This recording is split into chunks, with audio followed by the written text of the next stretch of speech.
नमस्ते. आज मी वांग्याची भाजी बनवते आणि आज म्हणजे स्पेशल भाजी बनवते. सुक्की आपण भरीत करतो ना त्या पद्धतीने वांग्याची फोडं करून भाजी बनवते. ते तुम्हाला दाखवते. पहिलं त्याचं साहित्य दाखवते. आणि आमच्या घरी वांग्याची भाजी बोलली ना आणि मम्मी जर बनवत असेल ना तर माझ्या तोंडाला पहिलंच पाणी सुटतं. कधी एकदम टेस्टी होतेच होते है ना. ती भरलेला वांगा असो किंवा खारा वांगा असो किंवा काही वांगा असो. म्हणजे आपण खारा वांगा बनवतो ना त्याच टाइपने बनवते फोडं करून सुक्की एकदम. आता ही वांगी बघ एकदम स्वच्छ कापून त्याचं वरचं देठ बीट काढून अशी मी फोडं करून घेतली आहे. आणि फोडं करून आपण वांगी कापली ना तर ती पाण्यात ठेवायची, नाहीतर आपली वांगी आहे ना काळी पडतात. आता त्याच्यासाठी 10-12 पाकले लसूणचे घेतले आहे. छोटासा आल्याचा तुकडा घेतलाय. हे 6-7 हिरवी मिरची घेतली आहे. आता तुम्हाला मिरची आहे ना, तुम्हाला लय चांगलं झणझणीत तिखट पाहिजे असेल ना तर ती लवंगी मिरची असतात हिरवीगार ती घ्यायची. ती 5-6 घ्यायची. हे थोडंसं खोबरं घेतलंय. हे ओलं खोबरं घेतलंय. तुम्हाला सुकं खोबरं भेटलं ना तरी पण चालेल. सुकं खोबरं घ्यायचं थोडं. मी अर्धा चमचा जिरं घेतलंय. 7-8 म्हणजे कढीपत्त्याची पानं आहेत. आणि थोडेसे 2 चमचे आहेत ना शेंगदाणे घेतले, कच्चे आहेत. थोडीशी कोथिंबीर. हे छोटासा एक कांदा घेतलाय बारीक कापून. हे आपल्याला थोडासा म्हणजे टेस्टीसाठी गरम मसाला, मीठ घ्यायचंय चवीपुरतं, थोडीशी हळद आणि तेल. आता मी पहिलं काय करणार आहे माहितीये का, हा मसाला आहे ना, हा मसाला आम्ही सर्व आहे ना जाडसर वाटून घेणार आहे. आपण खरड्यात बनवतो ना तसं बनवायचंय वाटून. हे आता मिक्सरला मी जाडसर वाटून घेते. पाणी नाही टाकायचंय.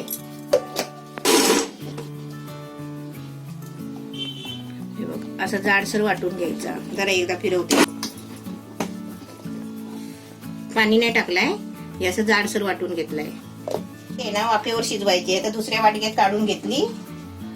आता याच्यामध्ये आहे ना हे सर्व मसाला वाटलेला टाकायचा. सर्व मिक्स करून घ्यायचं. जसं आपण वांग्यात मसाला भरतो ना तसा आपण वांगी नाही भरलेली वांगी करतो. आणि या खरड्याला एक सुगंध चांगला आलाय ना. मग ते खारं वांग आपण बनवतो ना तसंच वांग बनणार आहे. पण फक्त आपल्याला फोडं त्याची बारीक केली आहेत एवढंच. चवीपुरतं मीठ टाकायचं. कारण वांग्याची फोडं आहे ना जास्त आलत नाही. ते आपल्या चवीप्रमाणेच मीठ एकदा टाकून घ्यायचं. डबीला आता 30-35 वर्ष झाली हळदीच्या डबीला. त्यात गरम मसाला टाकते पावडर. आणि हे आपल्याला असं सगळं मिक्स करून घ्यायचं. आता आपल्या साहित्यामध्ये फक्त काय उरलंय, कोथिंबीर, कांदा. हा मीठ लागणार आहे परत. नाही मीठ नाही आता लागणार आहे. मीठ नाही लागणार आहे ना. एवढं सर्व साईडला आणि तेल एवढं साहित्य उरलेत आपल्या फक्त. मसाला सगळा लागला की नाही फोडाना. आता मी गॅस पेटवते. तिकडे आपण गॅस ऑन केलेला आहे आणि ते कढई तापते. आता त्याच्यामध्ये मी तेल टाकते. आता मी तेल टाकलंय. तेल तापलंय बघा. त्याच्यामध्ये आता हा कांदा टाकते. कांदा लालसर करायचा नाही लालसर नाही करायचा आहे. कारण आपल्याला वांगी त्याच्यामध्ये फ्राय करायची आहेत ना आणि वाफेवर ठेवायची आहे. म्हणजे खाली वांग्याची फोडणी मसाला लागू नये ना त्याच्यासाठी कांदा टाकलाय फ्राय करायला. सोपी रेसिपी आहे. काहीच नाही. हे आपला आहे ना सगळं हाताने मसाला घ्यायचा. कारण हात पण आहे ना काळजीने घालायचे. कारण का मिरची आहे त्याच्यामध्ये. मिरचीचा ठेचाच आता झालाय ना तो. झोमतात हात. आता हे आहे ना मिक्स करून घ्यायचं जरा आणि झाकण मारायचं. थोडंसं झाकण मारायचं फक्त. कारण जास्त झाकण मारलं ना तर थोडं नरम होणार. आणि झाकण नाही मारलं ना तर असं तेलात फिरवत राहायचं. पण थोडं. हे आता किती मिनिटं फिरवत राहणार आहे? नाही झालं. ढवळून घेतलं मी आता. म्हणजे फक्त 1 मिनिट तू ढवळलं. ढवळलं झालं. झाकण किती मिनिटं ठेवणार? झाकण ठेवते आता 2-3 मिनिटासाठी झाकण ठेवते. आणि फुल गॅसवरच जरा ठेवणार आहे मी. आता 2 मिनिटं झाली. हा 2 मिनिटं झाली. आता एवढंच. आता त्याला पाणी सुटेल आणि आता ओली पण झाली आहे. आता त्याला अजिबात झाकण नाही ठेवायचं आहे. आता असंच आहे ना ढवळत राहायचं आणि सुकं फ्राय करून घ्यायचं आहे. आता आम्हाला किती मिनिटं लागतात ना, किती टाइम लागतो आम्हाला ते मी तुम्हाला सांगेल रेडी झाल्यावर. शिजवायला मध्ये झाकण ठेवलं तरी चालेल पण जास्त नाही ठेवायचं. तर मम्मी बरोबर 5-5.5 मिनिटं झालेत मम्मीला इकडे ढवळते. आणि तिने 1 मिनिटासाठी मध्ये झाकण ठेवला होता. 1 मिनिटासाठी म्हणजे झाकण थोडं झाकण ठेवायचं. कारण ते वांग पण शिजलं पाहिजे ना. पण खाली लागू नये ना म्हणून ढवळत राहायचं.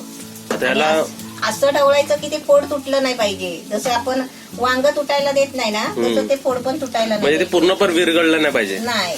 आपला भरलेला वांगा कसा शिजला का नाही ते माहिती पडतो ना वरून सालीवरून. लालसर झालं हे बघ लालसर झाल्याने साल कसा मेलाय बघ.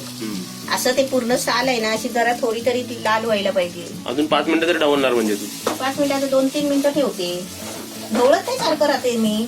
आता मी हे सारखं ढवळत कशाला राहायचं, खाली मसाला लागू नये म्हणून. थोडा परत आहे ना 2 मिनिटासाठी झाकण ठेवते. आता आपली वांग्याची भाजी झाली आहे बघा. पूर्ण 12 मिनिटं लागली ह्याला. हा झाकून ढवलून असं. हा झाकून ढवळून. आणि फ्लेम लो ते मीडियम मध्येच होता. आता तर मी शेवटला 5 मिनिटं एकदमच बारीक करून ठेवला होता. शेवटचे 5 मिनिटं बारीक हा. करायचं. पण का ढवळायचं, खाली लागायला नाही पण करपायला नाही पाहिजे. म्हणजे वांगी आहे ना आपण भरलेली करतो ती थोडी करपायलाच लागतात. पण ही भाजी आहे ना जास्त पण करपवायची नाही तर काय होतं गॅसवर ठेवून बाहेर बसलं तर ती करपतात.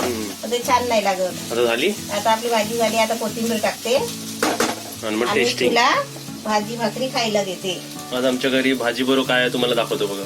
हा तिथे बघा आपली भाजी आणि इकडे आपली हेल्दी नाचणीची भाकरी, ज्वारीची नाचणी आणि ज्वारी. सर्वात आधी तर असंच मी तो टेस्ट करून दाखवतो. एकदम भारी लागते. मिठाई द्या बरोबर. नाही ठेचा त्यामध्ये त्याची टेस्ट वाढली आहे. ही रेसिपी तुम्ही नक्कीच बनवा आणि कमेंट मध्ये मम्मीला सांगा की रेसिपी कशी झाली. खोबरा नसला ना चुकून समजा खोबरा कधी नसेल ना तरी पण चालेल शेंगदाणे टाकायची अशी वाटून छान होते.